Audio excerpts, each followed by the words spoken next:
Hola y bienvenidos a otro vídeo de Aprende Anestesia. En este vídeo vamos a ver más tips para residentes de anestesia. Tenéis otros dos vídeos sobre tips que podéis ver en el canal. Primero vamos a ver algunos tips más genéricos, ¿vale? Y luego veremos algunos tips en relación con material. El primer tip que vamos a ver tiene que ver con hablar bajito en quirófano. Pensad en los quirófanos, que a veces hay mucha gente. Sobre todo, por ejemplo, en quirófanos docentes, universitarios, vamos a tener al personal adjunto y luego a todos los que están aprendiendo. Os voy a dar un ejemplo. Quirófano de escoliosis, pues tenemos 2 o 3 traumatólogos con 2 residentes de traumatología operando, la instrumentista y la circulante. A lo mejor 1 o 2 comerciales que vienen por el instrumental quirúrgico. El técnico de rayos, que muchas veces viene con un estudiante en prácticas.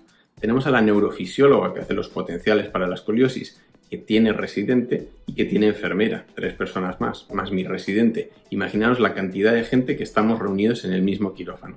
Pensar que si todos hablamos con la persona que tenemos al lado en un tono normal, vamos a generar un montón de ruido. ¿Qué pasa con el ruido? Es un sistema de retroalimentación positiva. Como hay ruido, tengo que hablar más fuerte. Y como hablo más fuerte, hay más ruido. Y como hay más ruido, hablo más fuerte. Y al final acabamos hablando todos a gritos hasta que alguien pega un grito y pide silencio. Entonces, si yo tengo que hablar con mi residente o mi residente me tiene que contar algo o yo tengo que hablar con la enfermera circulante, hablamos bajito, nos acercamos y hablamos un tono bajito, ¿vale? Para no perturbar al resto del quirófano. Segundo tip, tiene que ver con el uso de guantes. Cada vez que hacemos un procedimiento y usamos guantes, es muy importante que nos grabemos y cuando termina el procedimiento, cuando he terminado de pinchar esa epidural, me tengo que quitar los guantes y lavarme las manos. Y solo entonces estoy listo y autorizado para hacer la siguiente cosa. No puedo terminar de pinchar esa epidural y con los mismos guantes ponerme a cargar medicación. O otro ejemplo sería cuando terminamos con la vía aérea. Si yo tengo que meter una mano dentro de la boca del paciente para colocar una mascarilla laringea y luego saco esa mano que está llena de babas, pues no es lo ideal que con esa mano yo ahora me ponga a accionar el respirador y a tocar el vaporizador y contaminar todo de babas, ¿vale? Entonces, para esos procedimientos de vía aérea en particular, lo ideal sería que os acordarais de poneros un doble guante.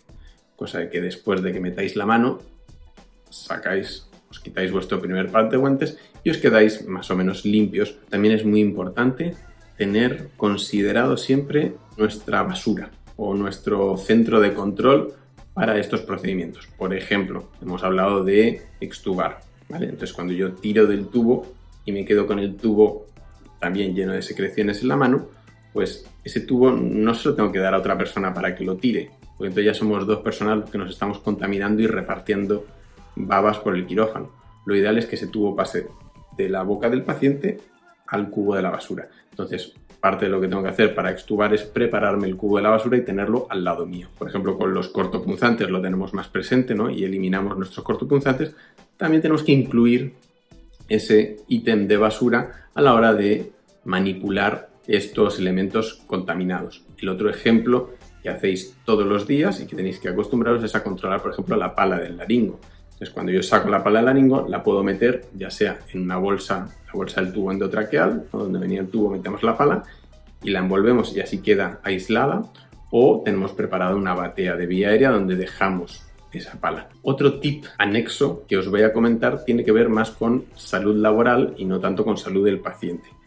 Es por algo que hemos observado durante la pandemia. Con el uso del alcohol gel, os acabo de decir que os tenéis que lavar las manos cada vez que os quitéis los guantes para terminar un procedimiento, pues tener cuidado cuando el alcohol gel, los dispensadores estén un poquito más altos, ¿no? A veces se colocan un poco a nivel de tu cabeza y no es raro que a veces se obstruya un poco la tobera, ¿no? Del dispensador y salpique en todas direcciones alcohol gel. Y durante la pandemia hemos tenido varios casos de médicos o enfermeras con úlceras corneales, ya sea por la clorhexidina o por el alcohol. Siguiente tip tiene que ver con el desarrollar autonomía a la hora de hacer procedimientos. Esto lo vimos un poco en el vídeo de cómo canalizar una arteria. Hacíamos hincapié en esto de cómo tú tienes que pensar todo el procedimiento, planificarlo, prepararte todo el material de manera de ser autónomo, que no te sientes a hacer un procedimiento y constantemente tengas que decir, ay, me pasas no sé qué, me abres no sé qué, me conectas esto, me tal, sino que tú hayas planificado todo eso y puedas trabajar de una forma fluida y autónoma. No quiere decir esto que la gente no te pueda ayudar a fijar el tubo, a canalizar una vía, a conectar la vía, etc. No quiere decir que no te puedan ayudar, pero es muy bueno que tú hayas desarrollado la habilidad para trabajar solo, porque no siempre vas a tener ayuda. Si te vas a trabajar una misión, vas a tener poco personal o poco personal entrenado que te pueda ayudar, y es bueno que hayas desarrollado ya esas habilidades. También es interesante que desarrolléis una forma eficiente y ergonómica de trabajar con vuestras manos, ¿vale? Para, yo qué sé, para cargar medicación, por ejemplo, o para canalizar una vía. Tenía una adjunta, ventilaba a 2 manos y se ponía el globo entre ella y el paciente, ¿no? Y presionaba con su cuerpo el globo y con eso ventilaba, y con eso a lo mejor podía manejar un laringoespasmo, etcétera, de manera autónoma. No quiere decir que no te puedan ayudar a manejar un laringoespasmo o que no debas pedir ayuda, no me entiendas mal, pero hay veces en que te va a faltar gente. Siguiente tip, que nuevamente está relacionado con esto de los procedimientos. Tiene que ver con no dejar material sanitario suelto, perdido, descontrolado en el entorno de trabajo. Todas esas tapitas, agujas, capuchones, etcétera, todo lo que usamos todos los días tiene que quedar controlado o descartado en un sitio particular, pero no suelto por ahí. Por esto nuevamente es tan importante el tener el ítem basura dentro de nuestro flujo de trabajo. Entonces, por ejemplo, si vais a canalizar una vía, es muy deseable que tengáis una batea en la cual pongáis todo. Por un lado, primero pongáis todo el material que vais a usar para canalizar, para fijar, etcétera, pero que también esa batea te sirva para ir tirando la tapita del suero, el mandril que luego tirarás a los cortopunzantes, etcétera. Permitir que se queden estos elementos descontrolados, sueltos por ahí, puede generar iatrogenia. Un ejemplo muy bonito, que lo tenéis, es un caso clínico que tenéis en la revista online Anestesiar, es un caso que yo pienso que todo residente y todo sanitario que trabaja en quirófano debería conocer. Es un paciente que se opera de una hernia de forma ambulatoria, le meten una mascarilla laringea, luego se va a su casa, no ha pasado nada, pero el paciente vuelve a consultar a las 24 o 48 horas porque tiene dolor en el cuello, dificultad respiratoria, etc. Resulta que en el escáner tiene un absceso en la vía aérea, periepiglótico, y cuando hacen la laringoscopia lo que encuentran es que hay un cuerpo extraño. ¿Y qué era ese cuerpo extraño? Pues era el plástico que trae el electrodo del electrocardiograma. Quiere decir que alguien, cuando le puso el electrocardiograma, ese plástico, en vez de tirarlo a la basura, lo dejó apoyado sobre la máquina de anestesia o la zona de trabajo donde estaba también la mascarilla laringea con su gel. Entonces la mascarilla laringea con el gel se pegó al plástico este, o se metió la mascarilla laringea en el paciente y el plástico quedó clavado en la vallécula del paciente. Seguimos con los procedimientos. En anestesia vamos a hacer un montón de procedimientos y todos ellos suelen requerir de bastante precisión. Imaginaros canalizar una vía central, una epidural, una intradural, ¿no? Tenemos que ser muy finos con nuestras manos. Entonces, un concepto fundamental que tenéis que grabaros es que para poder efectivamente ser finos, consistentes y seguros con nuestras manos, no podemos trabajar en el aire, ¿vale? Tenemos que apoyar las manos. Esto lo dijimos en el vídeo del ecógrafo, ¿no? Que para poder manipular la sonda de forma más fina, teníamos que apoyar la mano sobre el paciente y entonces ya podíamos hacer esos movimientos finos. Lo mismo cuando hacemos una punción epidural, nos apoyamos sobre el paciente y sobre nuestras propias manos para controlar muy bien el avance de la aguja. Esto se asemeja a lo que hacemos en el billar. Cuando uno juega al billar, apoya una mano por completo en la mesa y eso es lo que le da la estabilidad y la precisión a la otra mano que trabaja sobre la otra. Entonces, este concepto de mantenerte bien pegado al paciente también te permite moverte con el paciente, ¿vale? Si esta es una epidural obstétrica que estás pinchando, pues la paciente se va a mover, pero tú te vas a mover con ella, ¿vale? O imagínate una vía central que estás pinchando, si el paciente se mueve, te permite moverte con el paciente y no que se te vaya, que se te descontrole esa aguja. El siguiente tip es más bien un mantra que debemos grabarnos. El mantra es identifica, identifica, identifica. Y en esto me refiero al paciente, identificación del paciente.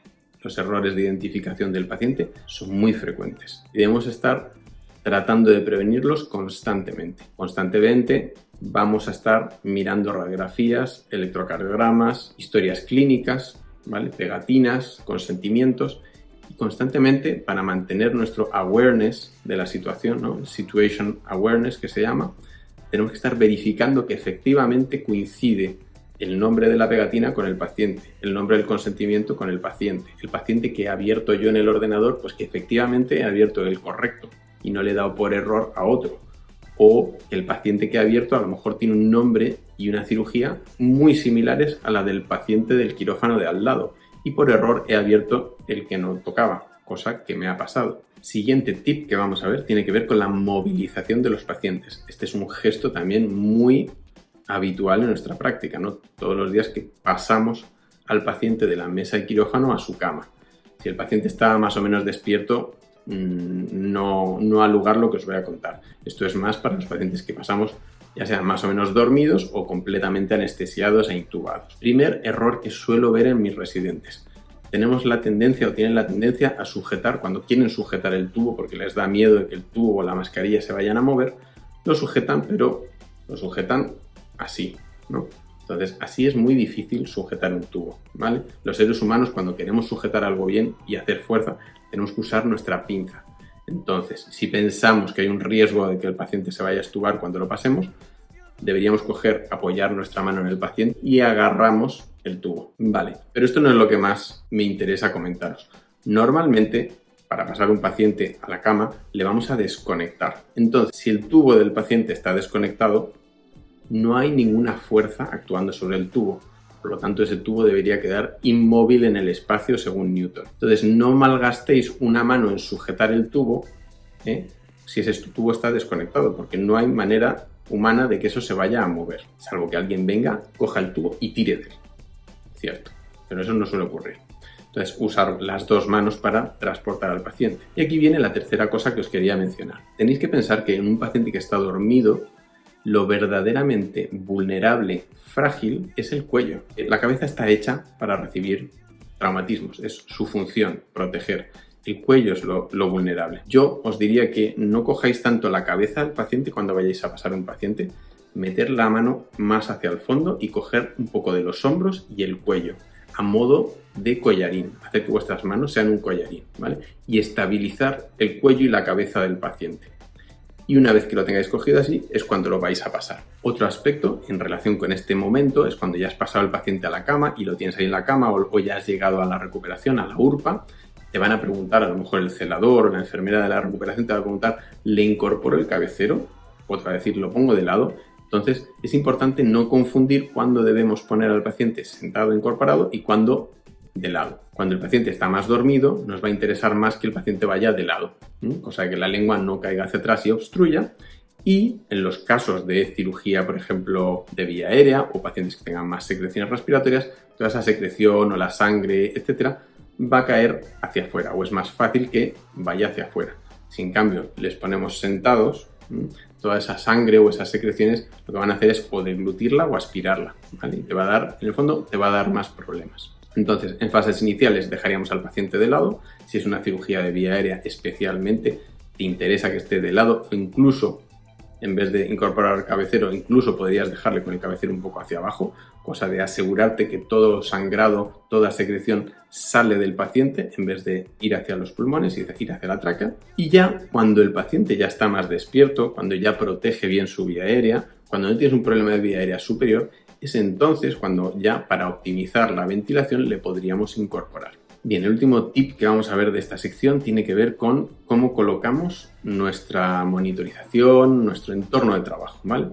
Es importante que nos acostumbremos a quedarnos más o menos en el centro de nuestro entorno de trabajo. ¿Qué quiero decir? Pues que vamos a poner nuestra máquina de anestesia girada de manera que controlemos y podamos ver todos los displays, los monitores, las bombas, ¿vale? Que queden también mirando hacia nosotros, de manera que podamos ver lo que dice cada bomba, ¿no? De manera que controlemos con nuestra visión todo lo que está ocurriendo y tengamos una buena situation awareness. No sería correcto entonces, pues, cuando nos sentamos de espaldas a los monitores o nos sentamos en algún sitio en el cual no estamos pudiendo ver bien los monitores o la máquina de anestesia. Cambiamos de tercio y ahora sí vamos a ver algunos truquitos con material. El primer truco, y esto es algo en lo que yo he errado durante muchos años, tiene que ver con diluir, ¿vale? Cuando tú diluyes fármacos, que en pediatría no es nada raro que tengamos que diluir muchas veces la medicación, si tú usas viales chiquitines de 10 mililitros de suero fisiológico, te vas a pasar todo el día abriendo viales, ¿vale? O si imagínate que tienes una tarde que tienes 9, 10 niños y tienes que prepararles medicación a todos al principio de la tarde, pues tienes que estar ahí abriendo mogollón de ampollas. Entonces, es más eficiente, más ergonómico que uses una sola bolsa de suero y le metas una aguja con una llave de 3 pasos o hagas algún invento de manera que puedas ir tirando de esa única bolsa de suero. De hecho, me enseñó un residente que hay unos tipos de suero en particular que ni siquiera necesitan aguja, que puedes pinchar directamente la bolsa de suero y permite aspirar sin aguja. Hablemos ahora de algunos tips en relación con la capnografía. La capnografía es uno de los monitores más potentes y útiles que tenemos, y de hecho está recomendado no solo como un estándar mínimo ya para cualquier anestesia general, sino como un estándar también muy más que deseable para cualquier sedación. Entonces, para hacer una sedación, lo ideal para tener una capnografía sería tener unas gafas con capnógrafo, pero no siempre disponemos de ellas, o no las tienen, o se han acabado. Entonces existen muchos apaños, ¿no? Muchos truquitos que se pueden hacer. A mí en la residencia me enseñaron el de conectar la toma de capnografía a una bocat y poner la bocat aquí al lado de la nariz. Pero la verdad es que iba bastante mal, se tiende a obstruir la bocat, a veces funciona, a veces no, o funciona un rato. Otro tip sería simplemente poner la toma de capnografía pegada con esparadrapo aquí al lado de la narina, pero igual, nuevamente, a veces va, a veces deja de ir, si se mueve el paciente a lo mejor se cae. Y un residente me enseñó el método que uso yo ahora siempre. Es simple y llanamente usar otro par de gafas. Tú le pones sus gafas de oxígeno y además le pones encima otro par de gafas nasales, pero en vez de enchufarlas al oxígeno, las enchufas al capnógrafo. Punto. Funciona siempre. El segundo tip que vamos a ver en relación con el capnógrafo tiene que ver con la medición de capnografía en los bebés chiquitines. Imagínate que tienes un bebé de 3 kilos intubado para hacer una cirugía neonatal. Bueno, pues todo el aparataje que lleva el sistema respiratorio es el mismo tanto si el niño pesa 3 kilos como si pesa 15, ¿no? Es el aparataje pediátrico.